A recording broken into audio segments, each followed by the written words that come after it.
నమస్తే నేటి వార్తలకి స్వాగతం. ముందుగా ముఖ్యాంశాలు.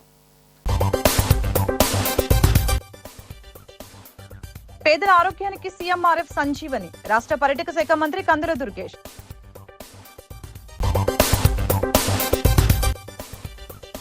సమాజ సేవకు అందరూ ముందుకు రావాలి. సిటీ ఎమ్మెల్యే ఆదిరెడ్డి శ్రీనివాస్ పిలుపు.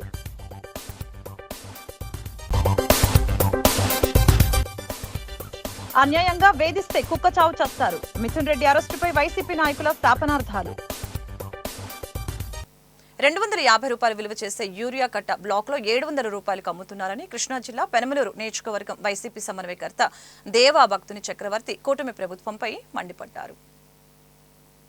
రైతులకు యూరియా కాంప్లెక్స్ ఇవ్వాలని ఉయ్యూరు ఆర్టీఓకి పెనమలూరు నియోజకవర్గం వైసీపీ సమన్వయకర్త దేవభక్తుని చక్రవర్తి వినతి పత్రాన్ని అందజేయడం జరిగింది. ఈ సందర్భంగా దేవభక్తుని చక్రవర్తి మాట్లాడారు. పెనమలూరు నియోజకవర్గంలో 50,000కు పైగా రైతులు వరి సాగు చేస్తున్నారని, పీఎస్సీఎస్ కేంద్రాల్లో యూరియా అందుబాటులో లేకపోవడంతో రైతులు తీవ్రంగా ఇబ్బందులు పడుతున్నారని ఆవేదన వ్యక్తం చేశారు. గత వైసీపీ ప్రభుత్వం రైతులకు పెద్దపీట వేస్తూ ఏ పంట నష్టం ఆ ఏడాది చెల్లించేవారని గుర్తు చేశారు.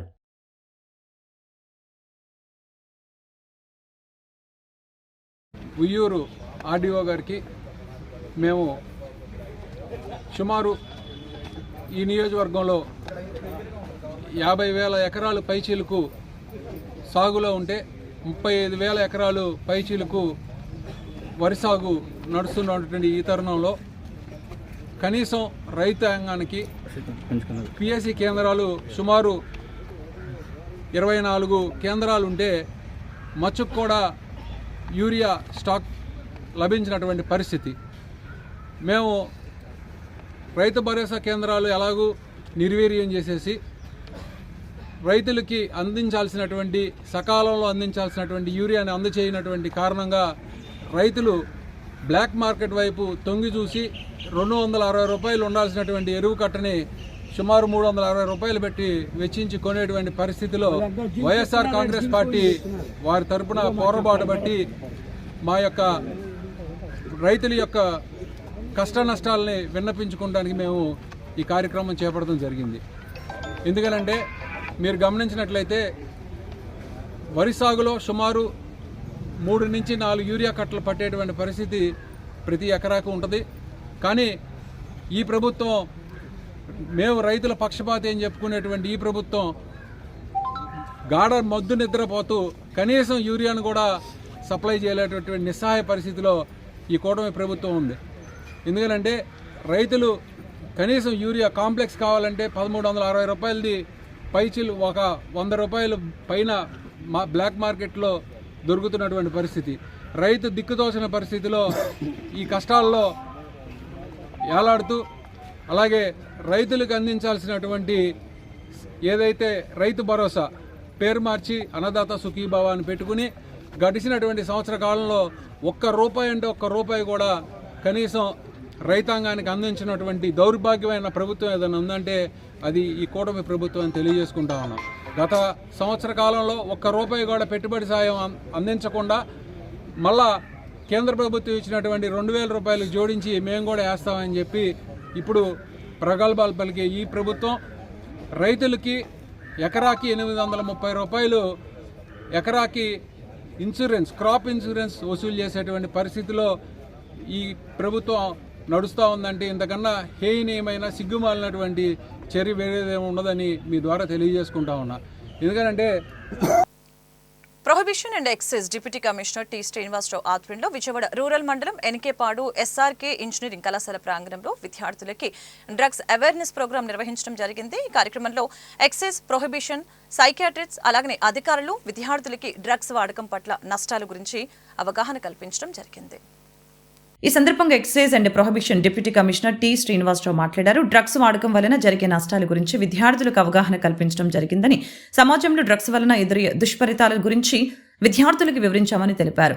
దయచేసి అందరూ కూడా డ్రగ్స్ కి దూరంగా ఉండాలని కళాశాల ప్రిన్సిపల్ విద్యార్థులకి సూచించారు. సెక్రటరీని ఇవాళ పోలీసు వారు చేసేది చాలా మంచి పని. అది ఇప్పుడు స్టూడెంట్స్ లో అవేర్నెస్ అనేది ఉండాలి. So I request the police department to conduct such programs quite often, which will be very useful for the students. Thank you. ఈ క్యాంపస్ లో criminal books are రెగ్యులర్ గానే పెడుతున్నారు, పోలీసు వాళ్ళు రెగ్యులర్ గానే drive పెడుతున్నారు. Every year కాదు, every 6 months అట్లా కూడా ఎప్పటికప్పుడు పెడుతున్నారు. కొత్త స్టూడెంట్స్ వస్తున్నారు, వచ్చినప్పుడల్లా వచ్చి కాన్ఫరెన్స్ పెడుతున్నారు, చేస్తున్నారు. Which is actually useful. Students కి తెలవాలి, అవేర్నెస్ అనేది ఉండాలి. So it's actually good. So I congratulate the police department for doing such excellent work. Thank you. Nidadavolu camp కార్యాలయంలో మంగళవారం రాష్ట్ర పర్యాటక సాంస్కృతిక సినిమాటోగ్రఫీ శాఖల మంత్రి కందుల దుర్గేష్ చేతుల మీదుగా 43 మంది బాధిత లబ్ధిదారులకి వైద్య సేవల నిమిత్తం 30,31,151 రూపాయల విలువైన సీఎంఆర్ఎఫ్ చెక్కులు, ఒక ఎల్ఓసి లెటర్ అందజేయడం జరిగింది. అందులో 42 మంది లబ్ధిదారులకు 23,31,151 రూపాయల విలువైన సీఎంఆర్ఎఫ్ చెక్కులు, 7 లక్షల విలువైన ఎల్ఓసి సిఫార్సు లెటర్స్ ని కందుల చేతుల మీదుగా అందజేశారు. ఆయన మాట్లాడుతూ ఇప్పటివరకు నిడదవోలు నియోజకవర్గంలో 235 మంది లబ్ధిదారులకి 2.14 కోట్ల లబ్ధి చేకూర్చామని వివరించారు. పేదల ఆరోగ్యానికి ముఖ్యమంత్రి సహాయ నిధి ద్వారా మంజూరవుతున్న నిధులు వారి ప్రాణాలు కాపాడేందుకు సంజీవినిలాగా ఉపయోగపడుతున్నాయని హర్షం వ్యక్తం చేశారు. పేదలకు సీఎంఆర్ఎఫ్తో భరోసా కలుగుతుందని, నిరుపేదల ప్రాణాలు కాపాడుతుందని హర్షం వ్యక్తం చేశారు. కూటమి ప్రభుత్వం అధికారంలోకి వచ్చిన తర్వాత సీఎం చంద్రబాబు ఉదారంగా పేదల ఆరోగ్య పరిరక్షణకి సీఎంఆర్ఎఫ్ ద్వారా సహాయ సహకారాలు అందిస్తున్నారని కృతజ్ఞతలు తెలిపారు. ఈ రోజు ముఖ్యమంత్రి సహాయ నిధి నుంచి నిడదవోలు నియోజకవర్గంలో 23,31,151 రూపాయలు ముఖ్యమంత్రి సహాయ నిధి నుంచి అందించడం జరిగింది చెక్కుల రూపంలో. అదేవిధంగా ఒక బాగా పేద కుటుంబానికి చెందినటువంటి మహిళకి సంబంధించిన ఆరోగ్య శ్రద్ధ కోసం 7 లక్షల రూపాయల ఎల్ఓసి కూడా అందించడం జరిగింది. ఈ సందర్భంగా నెలకో 2 నెలలకో 3 నెలలకో కాదు, ఎప్పుడెప్పుడు ఎవరెవరు ఇబ్బందుల్లో ఉన్నా వారు వెంటనే అప్లికేషన్ పెడితే దాన్ని ముఖ్యమంత్రి గారి సహాయ నిధి కోసం మనం అప్లై చేస్తే 15 రోజులకు ఒకసారి ఆ కార్యక్రమాన్ని చేపట్టి పేద ప్రజలకు అండగా నిలబడుతున్నటువంటి ముఖ్యమంత్రి చంద్రబాబు నాయుడు గారికి, ఉప ముఖ్యమంత్రి పవన్ కళ్యాణ్ గారికి ప్రత్యేకమైనటువంటి ధన్యవాదాలు తెలియజేస్తూ, ఇప్పుడు ప్రమాణమే ఈ 12 నెలల కాలంలో మనం నిడదవోలు నియోజకవర్గంలో కేవలం 2,14,74,593 రూపాయలు మనం ఈ ఎల్ఓసి కానివ్వండి, ముఖ్యమంత్రి సహాయ నిధి కానివ్వండి, రెండింటి నుంచి అందించడం జరిగింది.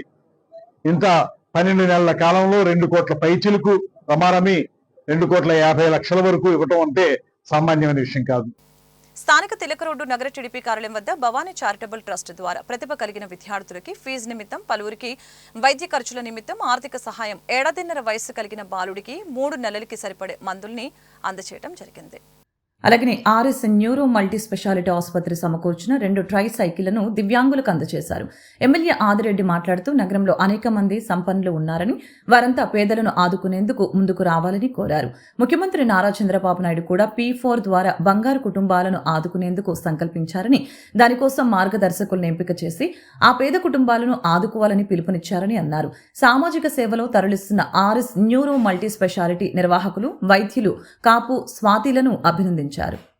టీడీపీ నాయకులు కాశీ నవీన్ కుమార్, దొండపాటి సత్యంబాబు, మజ్జి రాంబాబు, రెడ్డి మనీశ్వరరావు, వై శ్రీను, ఉప్పులూరి జానకి రామయ్య, కొయ్యల రమణ, కడలి రామకృష్ణ, మొకమాటి సత్యనారాయణ, బుడ్డిగ రవి, కోసూరి చంద్రిప్రియ, మరుకుర్తి రవి యాదవ్, కరగాని వేణు, దుత్తరపు గంగాధర్, కానిటి కృష్ణమణి, అజ్జరపు రమేష్, నిమిష, కవి తదితరులు పాల్గొన్నారు. RS neuro multi speciality hospital doctor Kapu గారు మరియు స్వాతి గారు సామాజికవేత్త, వారి ఇరువురి యొక్క సహకారంతో 2 వీల్ చైర్స్ ఎవరైతే ఫిజికల్లీ ఛాలెంజ్డ్ ఉన్నారో, ఇబ్బందుల్లో ఉన్నారో, మా ఆఫీస్ని సంప్రదించినప్పుడు డాక్టర్ గారు ఇప్పటికీ అనేకమైన సేవా కార్యక్రమాలు చేస్తూ ఉన్నారు. స్వాతి గారు కూడా ఏజెన్సీ ఏరియాలోని అనేకమైన గ్రామాలు తిరుగుతూ అక్కడ ప్రజలకి భరోసా కల్పిస్తూ సాయం చేసేవారు ఉన్నారు అనే ఒక నమ్మకం క్రియేట్ చేసే కార్యక్రమాలు ఆవిడ చేయడం మా దృష్టికి వచ్చి 2 వీల్ చైర్స్ రిక్వైర్మెంట్ ఉన్నాయని అంటే పెద్ద మనసుతో 2 వీల్ చైర్స్ కూడా ఇవ్వడం జరిగింది. ఒకరు 48వ వార్డుకి సంబంధించిన వారు, రెండవది 30వ వార్డుకి సంబంధించిన వారు. వారు రావడానికి ఇబ్బంది ఉంది కాబట్టి వాళ్ళకి ఇంటికి చేరవేసే కార్యక్రమం పెద్దలు మణి గారు, అలాగే 48వ వార్డు మా నాయకురాలు మణి గారు చేరవేసే కార్యక్రమం వాళ్ళు తీసుకుంటా ఉన్నారు. దాంతోపాటు ఒక 6గురికి ట్రస్ట్ నుంచి సహాయం ఈ రోజున అందించడం జరుగుతూ ఉంది భవానీ చారిటబుల్ ట్రస్ట్. 6గురిలో 2 వచ్చి స్టూడెంట్స్. వాళ్ళు ఏదైతే ఒక ప్రతిభని ప్రదర్శిస్తూ ఉన్నారో స్పోర్ట్లో వాళ్ళకి సహకరించాలని పేరెంట్స్ టీచర్ మీటింగ్కి వెళ్ళినప్పుడు వాళ్ళిద్దరు కూడా మమ్మల్ని అడగ్గా అక్కడ స్థానిక నాయకులు బుడ్డిగ రవి గారు ఆ పిల్లల్ని ఏదో విధంగా మీ ట్రస్ట్ నుంచి కాస్త ప్రోత్సాహం అందించండి అంటే ఆ 2 పిల్లలకి ఇవ్వడం. అలాగే 41వ వార్డు నుంచి మెడికల్గా ఇబ్బందులు పడతా ఉంది ఒక సోదరిమణి. ఆవిడకి కూడా ఒక 3 monthsకి సంబంధించిన మెడిసిన్ని నా సోదరుడు సోము గారి ద్వారా అందజేయడం జరిగింది. అలాగే కొద్దిగా ఆర్థికంగా ఇబ్బందులు ఉన్న కుటుంబాలకు కూడా వాళ్ళకి కూడా ప్రోత్సాహం అందించడం జరిగింది. నేను ఎప్పుడూ చెప్తా ఉంటాను, సంపన్నులు కలిగిన నగరం ఉదారంగా అందరూ ముందుకొచ్చినట్లయితే సమస్యలు తగ్గుతాయి. ఆర్ఎస్ స్వేచ్ఛ సొసైటీ తరపున మనం ఎన్నో కార్యక్రమాలు అంగవైకల్యంతో ఉన్న వాళ్ళకి కానీ లేకపోతే ఆర్థికంగా వెనకబడి ఉన్న అక్కడ ట్రైబల్ గిరిజన ప్రాంతాల్లో ఉన్న వాళ్ళకి చాలామందికి వాళ్ళకి చేశాము. ఇక్కడ ఈ సిటీలో కూడా మేము tricycles RS neuro multi speciality తరపున కానీ ఆర్ఎస్ స్వేచ్ఛ సొసైటీ మా ఎన్జిఓ తరపున కానీ ఇస్తూ ఉన్నాం. దానికి 100వ కార్యక్రమంగా ముఖ్య అతిథిగా మన ఎమ్మెల్యే గారు గౌరవనీయులైన ఆదిరెడ్డి శ్రీనివాస్ గారు కూడా రావడం జరిగింది. దాని తర్వాత మళ్ళీ ఈ 2 ట్రైసైకిల్స్ కూడా ఒక రిక్వెస్ట్ ఉందని చెప్పగానే మాకు కూడా చాలా సంతోషం అనిపించింది. వాళ్ళ కార్యక్రమంలో మమ్మల్ని కూడా భాగస్వామ్యం పంచుకొని ఇంత మంచి కార్యక్రమంలో మాకు కూడా ఒక స్పెషల్ ప్లేస్ ఇచ్చినందుకు థ్యాంక్ యూ సో మచ్ అండి. ఇలాంటివి ఎన్నో కార్యక్రమాలు ఇంకా మీతో పాటు కొలాబరేట్ చేయాలని చెప్పి మనస్ఫూర్తిగా ధన్యవాదాలు తెలుపుకో. మద్యం కుంభకోణంలో అరెస్టు రాజమండ్రి సెంట్రల్ జైల్లో రిమాండ్లో ఉన్న ఎంపీ మిథున్ రెడ్డిని మాజీ మంత్రి పెద్దిరెడ్డి రామచంద్రారెడ్డి, ఎమ్మెల్సీ తలసిల రఘురాం, రాజనగరం మాజీ ఎమ్మెల్యే జకంపూడి రాజా తదితరులు ములాఖతులో కలిసి పరామర్శించారు. అనంతరం జైలు బయట వైసీపీ యువజన విభాగం రాష్ట్ర అధ్యక్షులు జక్కంపూడి రాజా, మాజీ మంత్రి పినిపే విశ్వరూప్, మాజీ ఎంపీ వంగా గీత, వైసీపీ అంబేద్కర్ కోనసీమ జిల్లా అధ్యక్షుడు చిర్ల జంగిరెడ్డి మీడియాతో మాట్లాడారు. ఆంధ్రప్రదేశ్ రాష్ట్రంలో రెడ్ బుక్ రాజ్యాంగంతో వైసీపీ నేతలను అనగదొక్కాలని చూస్తున్నారని, పెద్దిరెడ్డి కుటుంబం కష్టంతో పైకి వచ్చిన కుటుంబమని, వారి వ్యాపారాల ద్వారా వేల మందికి ఉపాధి కల్పిస్తున్నారని తెలిపారు. అలాగే పార్లమెంటు నాయకులకు రాష్ట్రంలో జరిగే పాలసీలతో సంబంధం ఉండదు, లేనిపోని అభియోగాలు ఆరోపణలు పెట్టి అరెస్టు చేయాలని చూస్తున్నారు ధ్వజమెత్తారు. అన్యాయంగా వేధిస్తున్న వారు రానున్న రోజుల్లో కుక్కచావు చేస్తారని శాపనార్థాలు పెట్టారు. ఈ ప్రభుత్వం సూపర్ 6 పథకాలను అటకెక్కించిందని విమర్శించారు.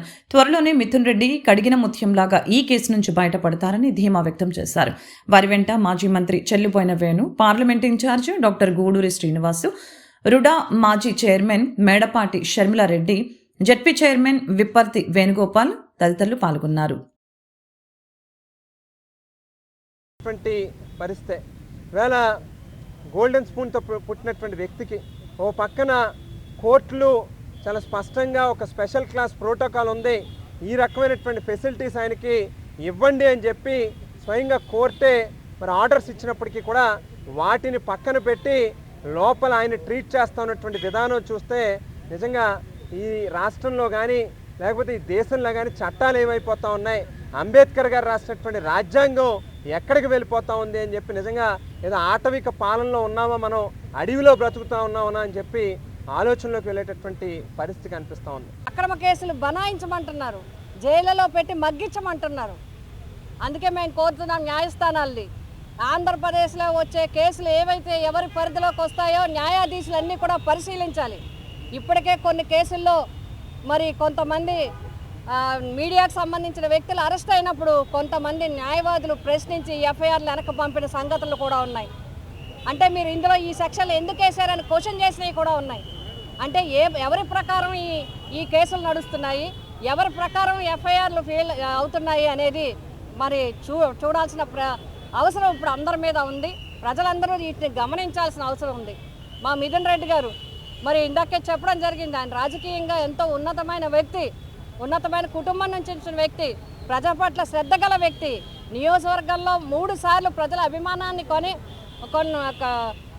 పెంచుకున్న వ్యక్తి, గెలుపొందిన వ్యక్తి, పార్లమెంటు మరి ఆ లోక్సభ లీడర్గా మేమందరం కలిసి ఉన్నప్పుడు పనిచేసిన వ్యక్తి. అటువంటి వ్యక్తిని ఏమీ లేకపోయినా అక్రమంగా ఇందులోకి చేసి అరెస్ట్ చేయటం అనేది మేము తీవ్రంగా ఖండిస్తూ, దాదాపు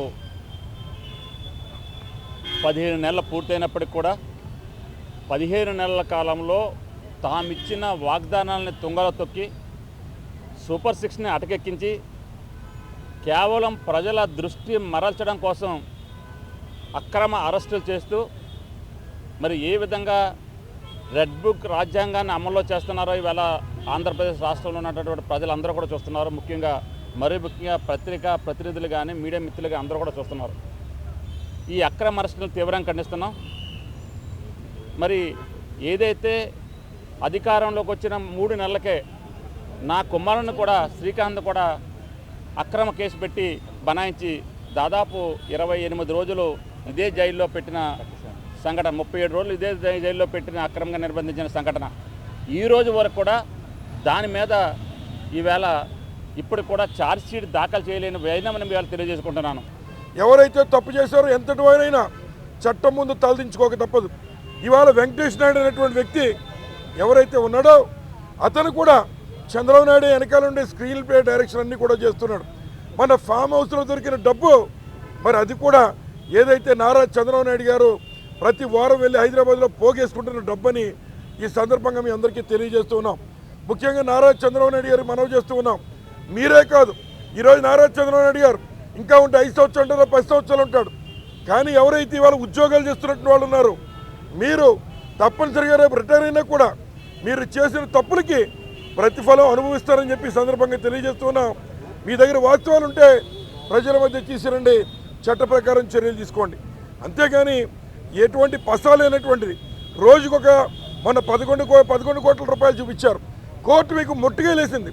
సిగ్గుపడాలి ఈ రాష్ట్రంలో ఎవరైతే మరి అడ్వకేట్ జనరల్ ఉన్నాడో సిగ్గుపడాలి.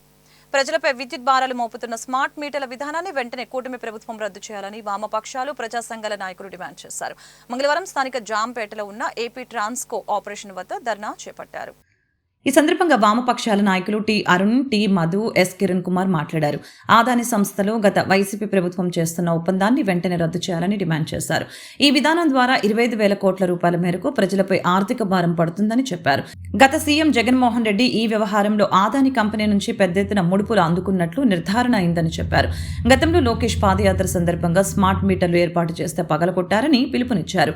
తెలుగుదేశం కార్యకర్తలు దానికే కట్టుబడి అలాగనే చేయాలని అన్నారు. స్మార్ట్ మీటర్ల వద్ద ఏ ఒక్క లాభమైనా ఉంటే విద్యుత్ శాఖాధికారులు వివరించగలరా అని నిలదీశారు. విద్యుత్ ఉద్యమం తరహాలో ఈ స్మార్ట్ మీటర్ల ఉద్యమాన్ని తీవ్రతరం చేసి కూటమి ప్రభుత్వానికి బుద్ధి చెబుతామని హెచ్చరించారు. నాయకులు జేటి రామారావు, జవల రాంబాబు, నల్లా రామారావు, బి పవన్, ఎస్ఎస్ మూర్తి, రాజగోపాల్, సప్పారమణ, కుండ్రపు రాంబాబు, వంగమూరి కొండలరావు, బి లావణ్య, సునీల్, పూర్ణిమరాజ్ తదితరులు పాల్గొన్నారు. గంటకే లెక్క తెస్తారు. ఎక్కువ వాడే సందర్భాల్లో గంటకో యూనిట్ రేటు చొప్పున మన జేబులు చిల్లులు పెట్టే ప్రమాదం ఉంది. అందుకనే ప్రజానీకం మొత్తం స్మార్ట్ మీటర్లను వ్యతిరేకించమని చెప్పి కోరుతా ఉన్నాం. ఇవాళ లోకేష్ గారు ప్రతిపక్ష నాయకుడిగా పాదయాత్ర చేసినప్పుడు స్మార్ట్ మీటర్లను బద్దలు కొట్టమని పిలిపించాడు. ఇవాళ తెలుగుదేశం పార్టీ అభిమానులందరూ మీరు లోకేష్ని అభిమానిస్తే స్మార్ట్ మీటర్లను బద్దలు కొట్టనని చెప్పి వాళ్ళకు కూడా చెప్తా ఉన్నాం. సామాన్య మహిళలు, మధ్యతరగతి వర్గాలు అందరూ కూడా మాకు రోజు ఫోన్ చేస్తున్నారు.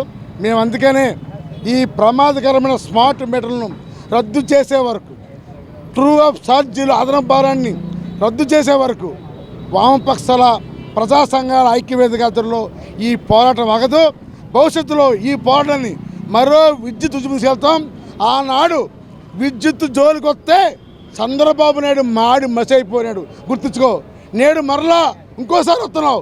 ఈసారి దిమ్మ తిరిగే జవాబు నీకు జనం ఇస్తారు. కాబట్టి నువ్వు వెంటనే ఈ స్మార్ట్ మీటర్లు రద్దు చేయాలని మేము కోరుతున్నాం. ఏఐటీసీగా రిపోర్ట్ చేస్తూ ఉంటే అధికారులు రీడింగ్ వచ్చేసినటువంటి బిల్లుని ఎక్కడ కూడా మేము తిరిగి పునరుద్ధరించలేమని చెప్పేసి ఈరోజు చెప్పడం జరుగుతూ ఉంది. దీని ప్లేస్లో బిల్లు కనుక కట్టకపోతే కనుక దాదాపు ఒక్కొక్క మీటర్ తీస్తే ఆ మీటర్ ప్లేస్లో మళ్ళీ తిరిగి పునరుద్ధరించుకోవడం కోసం 2,500 రూపాయలు ఛార్జ్ చేస్తూ ఉన్నారు. అంటే కనీసం ఎటువంటి నోటీసులు కూడా లేకుండా ఈరోజు దేశవ్యాప్తంగా కూడా ఈరోజు స్మార్ట్ మీటర్లతో పేరుతో ఈరోజు మొత్తం దోపిడీ జరుగుతూ ఉంది. కాబట్టి ఈ దేశంలో మానవ వనరులు ఈ దేశానికి ఉపయోగపడాలని చెప్పేసి ఈరోజు కోరటం జరుగుతాం. పారిశ్రామికవేత్తలు, విద్యావేత్తలు ఆవిష్కరణలు ఒకే వేదికపై చేసిన నేపథ్యంలో రతన్ టాటా ఇన్నోవేషన్ హబ్ భవిష్యత్తుకి ఒక గొప్ప మార్గదర్శిగా నిలుస్తుందని జిల్లా కలెక్టర్ పి ప్రశాంతి పేర్కొన్నారు. పలు జిల్లాల పారిశ్రామికవేత్తలతో RTIH ఆధ్వర్యంలో 2వ సమీక్ష సమావేశం RDO కార్యాలయంలో జరిగింది. ఈ సందర్భంగా ప్రశాంతి మాట్లాడుతూ ఒక ఆలోచన కార్యరూపం దాల్చాలంటే ఇటువంటి వేదికలు కీలకం. ప్రభుత్వ ప్రైవేట్ రంగాల మద్దతుతో సహకార భావనతో ముందుకు సాగాలి అని తెలిపారు. ఫుడ్ ప్రాసెసింగ్ IT స్టార్టప్స్ కి ప్రోత్సాహం RTHA ద్వారా అనేక అవకాశాలు ఉన్నాయని తెలియజేశారు. అలాగే రాజమహేంద్రవరం కేంద్రంగా ఏర్పాటు చేసిన రతన్ టాటా ఇన్నోవేషన్ హబ్ ద్వారా food processing IT core tech MSMEల అభివృద్ధికి విస్తృత అవకాశాలు అందుబాటులోకి రానున్నాయని, ఈ హబ్లో పారిశ్రామికవేత్తలు ముఖ్య పాత్ర పోషిస్తూ ఉండగా రాష్ట్ర కేంద్ర ప్రభుత్వాలు వెనుక నుండి ఆర్థిక మద్దతు అందిస్తున్నాయని వివరించారు. జిల్లా joint collector RTIH director S Chinnaramudu, green core chairman G Rambabu, Nannaya university VC V Prasanna, Aditya university chairman Seshareddy మాట్లాడారు. పిల్లల్లో ఆలోచన శక్తికి గల మద్దతుతో పరిశ్రమలకు అనుసంధానంతో అభివృద్ధి సాధ్యమవుతుందని పేర్కొన్నారు. జిల్లా ఎస్పీ డి నరసింహ కిషోర్ ఆదేశాల మేరకు జిల్లా వ్యాప్తంగా వివిధ పోలీస్ స్టేషన్ల పరిధిలో బహిరంగ ప్రదేశాలు, గోదావరి నదీ పరివాహక ప్రాంతాలు, పాడుపడిన ఇల్లు, తోటలపై డ్రోన్ కెమెరాలతో నిఘా ఏర్పాటు చేయడం జరిగింది. ఆయా ప్రాంతాల్లో బహిరంగ మద్యం సేవించడం, గంజాయి వినియోగం, పేకాట, ఈవ్టీజింగ్, చైన్ స్నాచింగ్ నేరాలు జరగకుండా పటిష్టమైన చర్యలు చేపట్టడం జరిగింది. డ్రోన్ ద్వారా ఆయా ప్రాంతాలను పరిశీలన చేసి నిర్ధారణ చేస్తున్న తర్వాత ప్రత్యేక బృందాలు ఆయా ప్రాంతాలపై ఆకస్మికంగా దాడులు నిర్వహించి వారిని అదుపులోకి తీసుకుని కేసులు నమోదు చేయడం జరుగుతుందని ఎస్పీ కార్యాలయం తెలిపింది. వార్తలు ముగించే ముందు ముఖ్యాంశాలు మరొకసారి. పేదల ఆరోగ్యానికి CMRF సంజీవని రాష్ట్ర పర్యాటక శాఖ మంత్రి కందుల దుర్గేష్.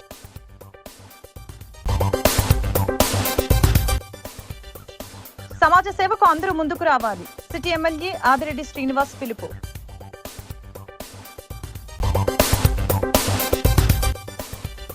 అన్యాయంగా వేధిస్తే కుక్క చావు చేస్తారు. మిథున్ రెడ్డి అరెస్టుపై వైసీపీ నాయకుల స్థాపనార్థాలు.